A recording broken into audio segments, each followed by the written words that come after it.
आज कॉन्वोकेशन हो रहा है, सबको डिग्री मिल रही है। इसके लिए मैं आप सब लोगों के साहस को, आप सब लोगों की सिंसेरिटी को, मेहनत को मैं सलाम करता हूं और आप सब लोगों को बहुत बहुत बधाई देता हूं इसके लिए। It was a very difficult period but you have successfully managed to overcome these difficulties. ये मौका जो होता है डिग्री मिलने वाला, ये किसी भी इंसान की ज़िंदगी में बहुत अहम मौका होता है। आने वाले समय में आप सब लोगों को, जो बच्चे पास आउट कर रहे हैं, यहाँ से पास आउट कर रहे हैं, अलग अलग यूनिवर्सिटी से पास आउट करते हैं, आप सब लोगों को इस देश की जिम्मेदारी संभालनी है, अलग अलग क्षेत्रों में संभालनी है।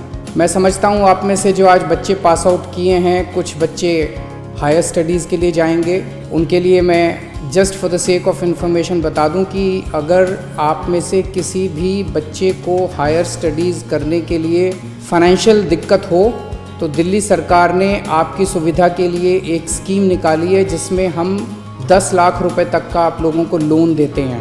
आप कहीं भी जाके हायर स्टडीज़ कीजिए और बिना किसी गारंटी के, बिना किसी कुछ भी गिरवी रखे हुए आपको 10 लाख रुपए तक का सरकार लोन देती है। हम चाहते हैं कि आप हायर स्टडीज़ करें और आप में से कुछ लोग खूब रिसर्च भी करेंगे आगे बढ़ के। और मेरा तो हमेशा सपना है, दुनिया भर के अंदर इतनी रिसर्च होती है और हमारे इंडिया के लोग ही जाके दुनिया भर में रिसर्च करते हैं, लेकिन अपने देश में थोड़ी रिसर्च कम है। तो मैं समझता हूँ कि जो बच्चे पास आउट कर रहे हैं वो रिसर्च फैसिलिटीज़ को भी आगे जाके इम्प्रूव करेंगे और दुनिया भर में देश का नाम रिसर्च के क्षेत्र में आगे बढ़ाएंगे।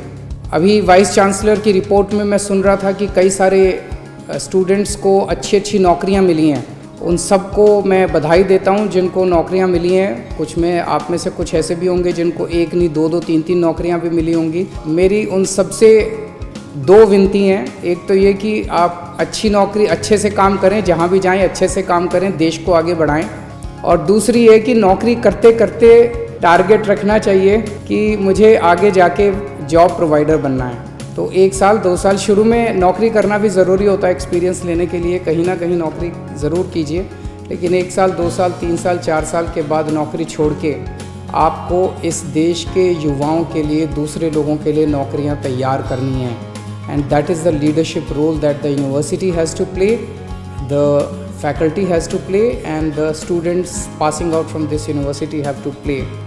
और जो लोग निकलने के बाद बिज़नेस करेंगे, अभी करेंगे या बाद में करेंगे, उनके लिए मैं बताना चाहता हूँ कि अभी हम लोग कुछ दिनों के बाद एक स्टार्टअप पॉलिसी लेके आ रहे हैं आप लोगों की मदद करने के लिए।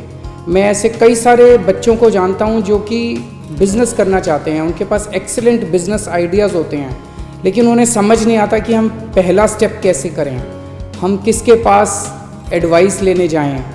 फाइनेंस की समझ कम होती है, उनको लोन कहाँ से मिलेगा ये नहीं समझ आता, 10 तरह की प्रॉब्लम्स आती है। तो उसके लिए हम पूरा एक बहुत कॉम्प्रिहेंसिव स्टार्टअप पॉलिसी ला रहे हैं। उसमें आपको पूरी लीगल गाइडेंस, टेक्निकल गाइडेंस, आपको लोन दिलवाने में मदद करेंगे, आपको कुछ सब्सिडीज़ भी देंगे और बहुत तरह की आपको मदद करेंगे, ताकि अगर आपके पास एक अच्छा आइडिया है, बिज़नेस आइडिया है, तो आप उस बिज़नेस आइडिया को इम्प्लीमेंट कर सकें। और मैं ज़रूर समझता हूँ और होना भी चाहिए कि आप में से कुछ लोग आगे जाके पॉलिटिशियन भी बनेंगे और बनना भी चाहिए।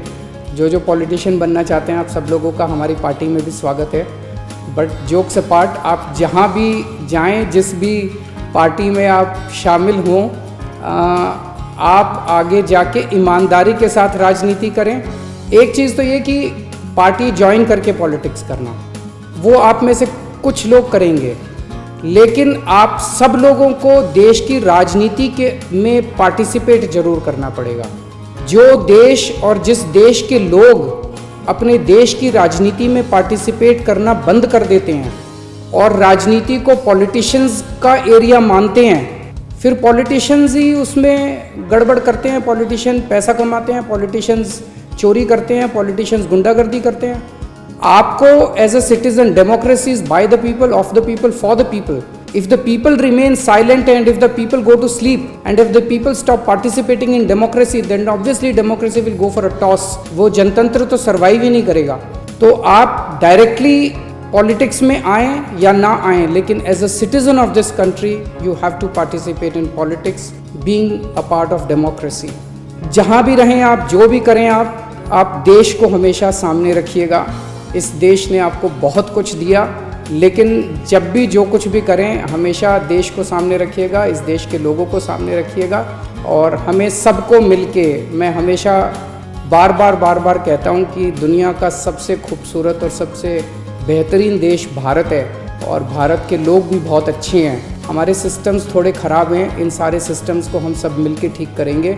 मैं फिर से भगवान से प्रार्थना करता हूँ कि आप सब लोगों को भगवान खूब खुशियाँ दे, आप सब लोगों के सपने पूरे हों और आगे चल के आप बहुत अच्छे से इस देश की बागडोर संभालें। नमस्कार, शुक्रिया।